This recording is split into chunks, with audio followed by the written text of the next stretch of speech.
Hey everybody, I'm Dan Murrell, and I'm here with my review of Good Boys, the R-rated tween comedy that hits theaters here in North America this weekend. And I've got to be honest, going into this, when you hear the words R-rated tween comedy, it kind of springs to mind the fact that the jokes may be a little one note and a little only centered around the fact that, yes, you have a group of kids who are swearing and doing adult things.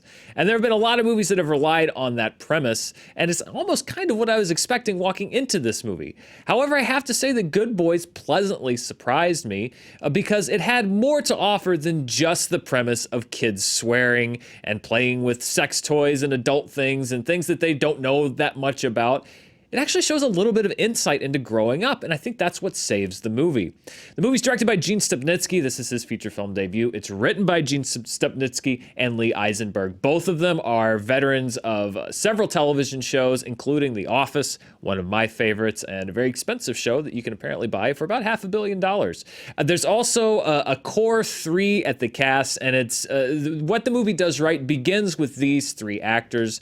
Jacob Tremblay, who was fantastic in the movie Room. If you haven't seen it, I actually think that he should have been nominated for an Academy Award for his performance in that film. It wasn't just a great kid performance. I thought it was a really strong performance.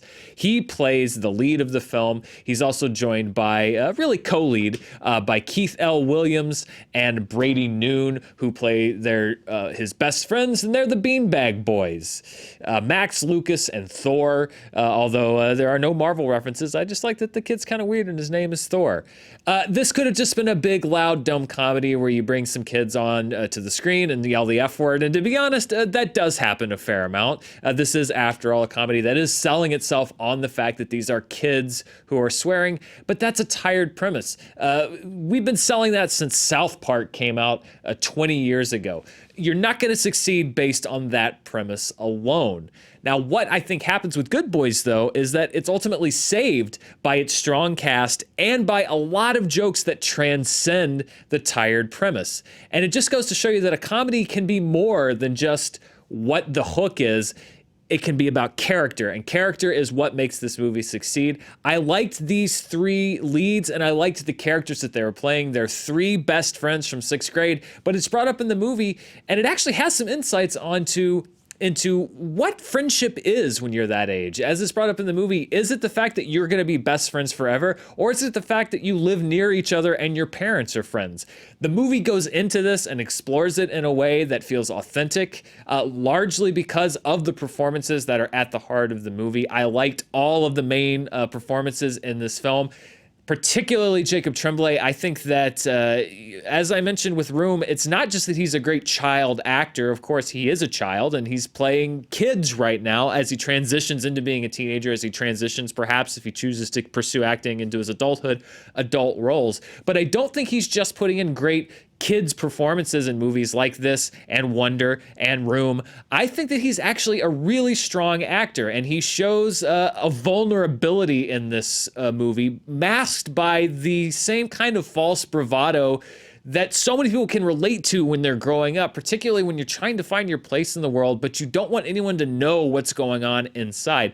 And that's something that's also really captured in this movie. That feeling as a kid of being scared and confused and not really knowing how the world works yet, but wanting to project this aura of invincibility. Like I said, yes, it does have a lot of things like kids screaming and some gross out humor. And that was probably the stuff that worked the least for me in the movie. But there is a lot of clever humor in the movie as well as an actual examination on growing up.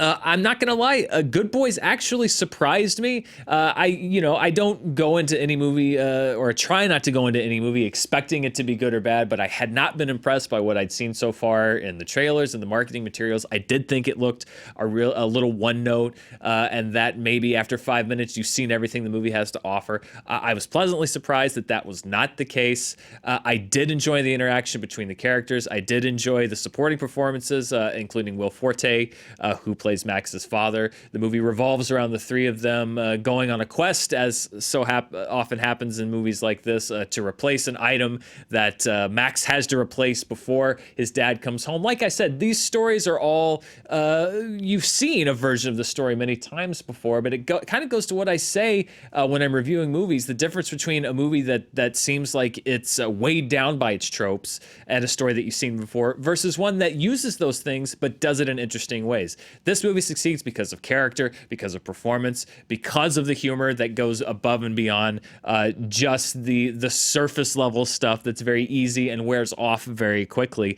And not for nothing, but this is also a comedy that clocks in at 89 minutes, which is the perfect length for this movie. I respected the fact that we have a studio comedy here with a premise that they knew could support about 90 minutes, but like so many other comedies, they did not stretch it to 2 hours. At 2 hours, I don't think that I would have liked this movie as much. I don't know if I would have recommended it.